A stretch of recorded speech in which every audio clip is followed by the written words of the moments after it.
გუშინ პანკიში მომხდარი ფაქტი და მის ირგვლივ განვითარებული მოვლენებით რეალურად გამოვლინდა ის პრობლემა, რომელიც დღევანდელი ქართული საზოგადოების უსუსურობის მთავარი საფუძველია. გუშინ პანკიში ქისტებმა, რომლებიც ჰესის მშენებლობას აპროტესტებდნენ, ალლაჰ აქბარის ყვრილით ლოდები დაუშინეს ქართულ პოლიციას.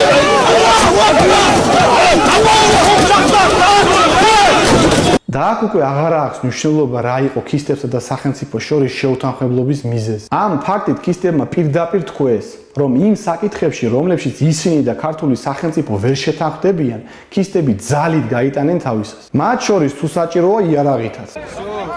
რუსებისგან ვითხოვთ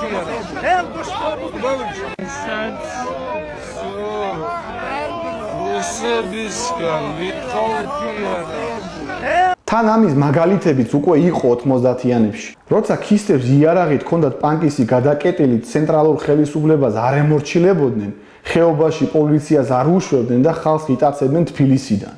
თან ისიც მნიშვნელოვანია, რომ ამ ხეობიდან ტერორისტულ ორგანიზაცია ისლამური სახელმწიფოს რიგებში უამრავი პანკისელი იბრძოდა. აქ მნიშვნელობა არ აქვს, როგორია ის პოლიცია, კარგია თუ ცუდი. ამ შემთხვევაში ის არის ქართული საზოგადოების სტრუქტურა.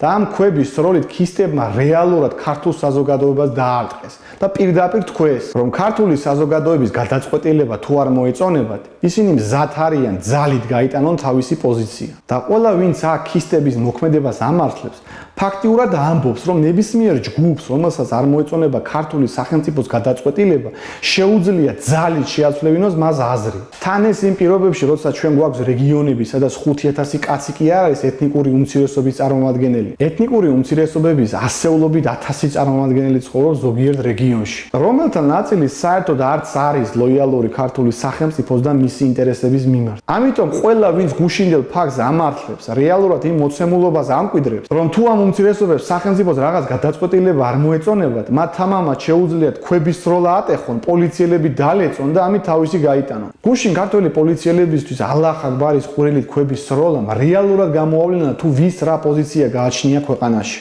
გასაკვირი არ არის, რომ მიშა სააკაშვილი დაწყებული, შალვა ნათელაშვილი, NGO გეი აქტივისტები და სახალხო დამცველი დამთავრებული მთელმა ამ ლიბერალურმა კოქტეილმა ერთხმად გაამართლა ქართველი პოლიციელებისთვის ლოდების სროლა. რადგან ამ სიტუაციაში მსგავსი პოზიციის დაფიქსირება და ქისტების გამართლება არის სრულიად ლიბერალური და ანტიეროვნული საქციელი.